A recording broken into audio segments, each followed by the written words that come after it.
Pyramid का रहस्य part 2। अगर आपने इसका पार्ट 1 नहीं देखा तो ज़रूर देखिएगा। नंबर 1, टनल्स इन पिरामिड। पिरामिड बाहर से देखने में जितने सुंदर और अच्छे लगते हैं, अंदर से वो उतने ही ज़्यादा मिस्टीरियस भी हैं। और इनके अंदर ऐसी ऐसी डिस्कवर्ड टनल्स हैं जो कि बहुत डरावनी लगती है और इन पर साइंटिस्ट अभी भी रिसर्च कर रहे हैं। अगर आप सोचें कि ये टनल्स वेंटिलेशन के लिए है तो ये बात साइंटिस्ट ने 100% गलत साबित कर दी है। इसे 100% झूठ बता दिया है। क्यों? क्योंकि उन्होंने एक कैमरा इन पिरामिड के टनल्स के अंदर भेजा और ज़रा यहाँ देखिए, यहाँ पर तो एक दीवार बनी हुई है। तो आप ही बताइए वेंटिलेशन के लिए कैसे हो सकती है। अच्छे से समझाने के लिए मैं आपको नक्शे के थ्रू समझाता हूँ। देखिए, पिरामिड में 3 तरह के चैम्बर्स रहते हैं। पहला होता है बेस चैम्बर, दूसरा होता है क्वींस चैम्बर और तीसरा होता है किंग्स चैम्बर। अगर आप यहाँ किंग्स चैम्बर के डोर से अंदर जाएं तो आप अंदर ही अंदर पूरे पिरामिड को एक्सप्लोर कर सकेंगे। अगर आप यहाँ से अंदर जाएं तो भी आप पिरामिड को शायद तक एक्सप्लोर कर लें, और अगर आप यहाँ से भी अंदर जाएंगे तो आप एक्सप्लोर कर सकते हैं। लेकिन बात ये नहीं है, मैंने कहा डिस्कवर्ड चैम्बर्स। डिस्कवर्ड चैम्बर्स मतलब इनमें अभी भी 50% से ज़्यादा इन्फॉर्मेशन ढूंढना बाकी है, और ये टनल्स है भी ऐसी कि इनकी इन्फॉर्मेशन निकालना मुश्किल है। देखिए, पुराने लोग ये मानते थे कि जो मम्मी रहता था उसको पिरामिड में रखने से वो जो 3 तारों से जो पिरामिड मेल खाता था वो उसकी तरफ जाती थी, और इसे स्टार शेफ थ्योरी के नाम से जाना जाता है। अगर आपको यकीन ना हो तो स्टार शेफ थ्योरी सर्च करके ज़रूर देखना।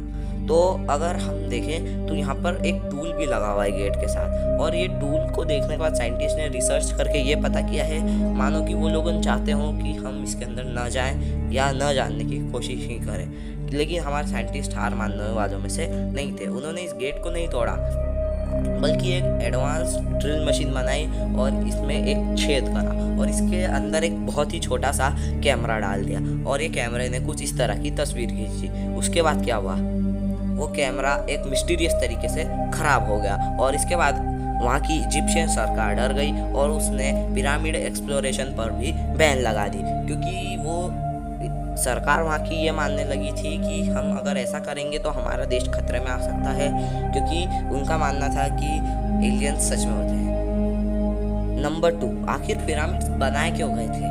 मेरे भी मन में सवाल आता है। अब आप बोलोगे सिंपल यार, मम्मी को रखने के लिए बनाए जाते होंगे पिरामिड्स, चलो ठीक है। लेकिन इस बात को सुनने के बाद मैं देखता हूँ कि आप कैसे बोलते हैं कि पिरामिड्स मम्मी को रखने के लिए बनाए होंगे। देखिए, जब कोई राजा या रानी मरता था तो उसे एक कपड़े में लपेट कर कब्र में रखा जाता था, और इस प्रोसेस को ममीफिकेशन के नाम से भी जाना जाता था।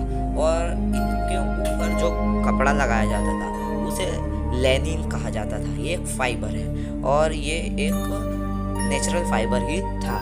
लेकिन अगर आप पूछे कि आज तक हमें कितने मम्मी मिले हैं, तो उसका जो आंसर है वो जानने के बाद आप चौंक जाएंगे, वो है 0। जी हाँ, बिल्कुल सही सुना, हमें आज तक एक मम्मी मिला ही नहीं है। तो हम लोग कैसे मान ले कि पिरामिड्स मम्मी को ही रखने के लिए बनाए गए हैं? और इसी बात को देखते हुए साइंटिस्ट ने ये डिस्कवरी की है।